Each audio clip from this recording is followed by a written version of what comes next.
Once upon a time, in the village of Windhollow, all the houses were built in a circle around a big oak tree.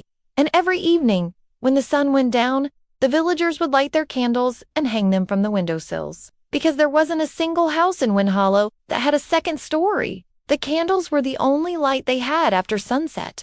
Brave. What do you want to be brave for? One night, a terrible storm rolled in, wind and rain lashing against the windows. 9-year-old Lila stood by the window, watching the wind snatch a hat right off a man's head and deposit it on the roof. She took Lila's hand and led her up into the attic. But as she looked at the silvery candle, something in her chest whispered. People came running from their homes, drawn by her light and her excited voice. "You were right, child," she said finally, taking a deep breath. "We must follow your lights and find a way out of wind." They followed her as she ran from house to house, her silver flame casting dancing shadows on the walls until she reached the biggest house in the village, where the village elder lived. The candle still burned beside Lila's bed, but when she went to light it, the note had changed. It now read, "The flame stays for those who light the way for others. Try." So she struck a match and touched it to the candle. Nothing happened. She tried again, and this time a soft silver flame appeared. It didn't flicker even when the wind blew in through the open window. The air was thick with dust, and cobwebs brushed against their faces as they walked. Her grandmother stopped in front of a wooden chest. "What's in here? Only lights for those with brave hearts," she said, pulling out an old, fat candle made of silver wax.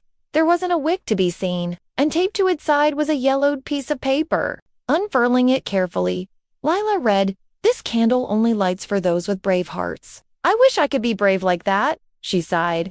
Her grandmother, who was hanging up some lavender to dry, overheard her. "For our whole village," Lila said. "Don't you wish we had a really bright light that could push back the darkness, even in a storm?" "We do have a really bright light," her grandmother said mysteriously. Lila laughed. "I'm not that brave. I still sleep with the blanket over my head." Eyes wide, Lila ran through the village, the candle in her hands, shouting, "It won't go out. Even the storm can't stop it.